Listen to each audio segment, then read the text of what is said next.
চালা শিল্পরীতির মন্দিরগুলিতে সমাজ জীবনের প্রতিফলন দেখতে পাওয়া যায়, কারণ মন্দিরগুলি খড়ের চাল দেওয়া মাটির ঘরের আদলে তৈরি করা হয়েছিল। বাংলার চালা শিল্পরীতির প্রাচীন মন্দিরগুলিকে কয়েকটি ভাগে ভাগ করা হয়, যেমন দোচালা, জোড়বাংলা, চারচালা ও আটচালা। দোচালা মন্দিরগুলি মূলত সামনে ও পিছনের দিকে দুটি চাল ঢালু অবস্থায় নেমে গিয়েছে, আর এই দোচালা মন্দিরের সঙ্গে আরেকটি দোচালা মন্দির জুড়ে দিলেই জোড়বাংলা মন্দিরে পরিণত হয়। এই জোড়বাংলা মন্দির বাংলার বিভিন্ন প্রান্তরে ছড়িয়ে ছিটিয়ে আছে।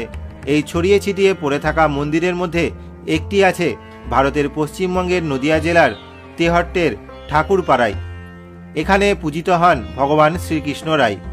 এই মন্দিরে রাধিকার কোনো মূর্তি নেই, কারণ রাধিকা আছেন কৃষ্ণের অন্তরে, তাই এখানে কৃষ্ণের নাম শ্রীকৃষ্ণ রায়। 400 বছর আগে এই কৃষ্ণ রায়ের মন্দির তেহট্টে প্রতিষ্ঠিত হয়েছে। মন্দিরের দক্ষিণ দিকের দেওয়ালের প্রতিষ্ঠা ফলক থেকে জানা যায় 1600 শতাব্দে অর্থাৎ 1678 খ্রিস্টাব্দে বৈশাখ মাসে সাধক রামদেব তার কন্যা লক্ষ্মী দেবীর উপাসনার জন্য এই মন্দিরটি নির্মাণ করেছিলেন। এই মন্দিরটা টোটাল টেরাকোটার কাজ ছিল। এই যে টেরাকোটার কাজটা দেখছেন, মানে সারা দেওয়ালে টেরাকোটার কাজ ছিল। একটা সময় মন্দিরটা ভগ্ন অবস্থা হয়ে গিয়েছিল, নতুন করে আবার সংস্কার করে এইটুকুই বাঁচিয়ে রাখা গেছে টেরাকোটার কাছে। আর আমাদের কৃষ্ণরায়জি খুব জাগ্রত, এখানে যে যা মানত করে সেই মানত ফলে। ইটের তৈরি এই মন্দিরটির সামনের দেওয়ালে টেরাকোটা অলঙ্কারে অলঙ্কৃত ছিল।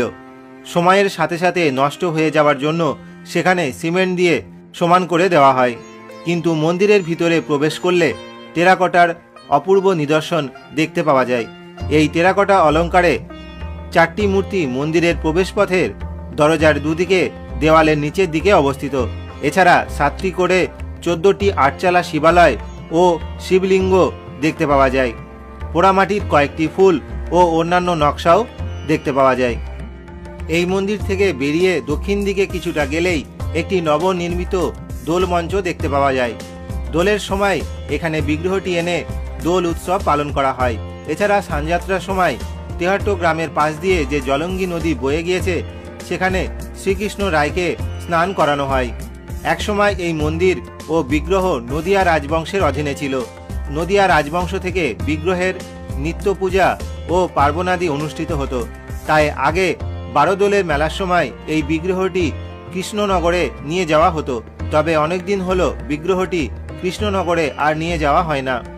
কৃষ্ণরায়ের মন্দিরে প্রতি বছর মাঘী পূর্ণিমার উপলক্ষে এই মন্দিরে অনুষ্ঠান হয়। আমাদের এই কৃষ্ণরায় মন্দিরে প্রচুর অনুষ্ঠান হয়, মানে 12 মাসে 13 পার্বণ যে অনুষ্ঠান, সেই অনুষ্ঠানগুলো, যেমন জন্মাষ্টমী, তারপরে স্নানযাত্রা, দোল। হ্যাঁ, এই তো আজকে আমাদের অধিবাস মাঘী পূর্ণিমা উৎসবে 24 প্রহর ব্যাপী নামযজ্ঞ হবে। মোটামুটি আপনার রেগুলার 5 থেকে 7 হাজার ভক্ত তো প্রসাদ পাই, আর যেদিন শেষ দিন মোটামুটি 50,000 লোক প্রসাদ পায়। এবং একটা কড়াইয়ে চালে ডালে 100 কেজি করে চাপে, এবং 7খানা কড়াই একসঙ্গে চাপানো হয় হাতে, আর আপনার মানে 50,000 লোক প্রসাদ পায়। মানে আমাদের 7টা থেকে রান্না শুরু হয়ে যায়, মোটামুটি রাত 1টা অবধি রান্না হয়। কৃষ্ণরায় মন্দির বহু পুরনো, আমরা দেখিনি, আমার বাপ ঠাকুরদারা দেখেনি। এখানে খুব জাগ্রত ঠাকুর সবাই মানে ঠাকুরকে, এবং ঠাকুরকে কোনো কিছু না দিয়ে খায় না।